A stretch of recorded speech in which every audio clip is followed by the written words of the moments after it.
m'appelle Philippe, je suis né à Marseille en 1968. Quand j'ai eu 13 ans, on m'a offert un disque d'ACDC, par hasard, même par erreur. Et en l'écoutant, je suis tombé amoureux de cette musique. Au collège, avec des copains, on a décidé de se donner des surnoms. Moi, j'ai choisi Striker.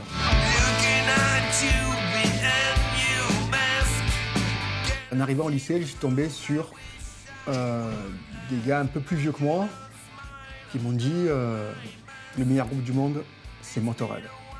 Il faut que tu écoutes Motörhead. Alors j'aimais déjà le groupe, mais en fréquentant des vrais durs, je suis tombé encore plus amoureux.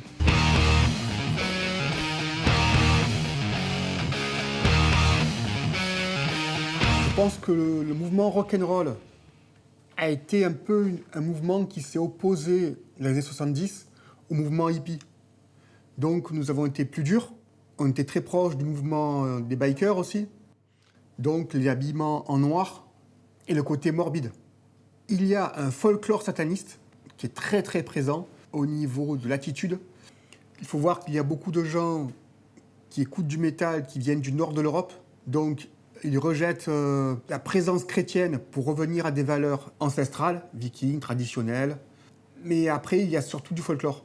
C'est-à-dire que la plupart de ces gens-là ont une vie tout à fait normale à côté.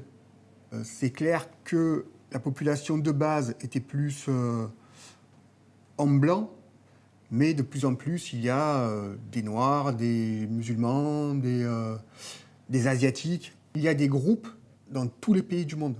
Il y a une scène métal en Afrique noire. Et d'ailleurs, dans cette scène-là, il y a beaucoup de filles. Un des chanteurs principaux de notre musique, c'est Rob Halford, qui a annoncé officiellement être gay. Donc il y a absolument de tout.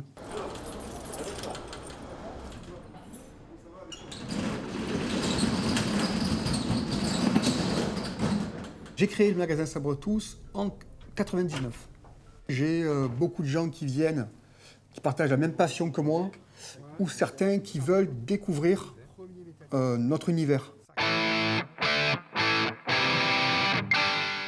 Je vends essentiellement du hard rock et toute la famille du hard rock, donc du hard rock, du metal, du speed, du thrash.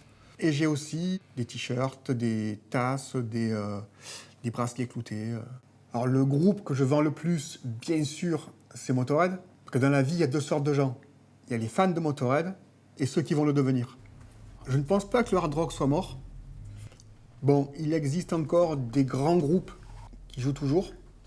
C'est vrai qu'ils sont sur la fin, mais je pense que le public va continuer d'exister. Et j'espère, à titre personnel, que ça durera encore longtemps.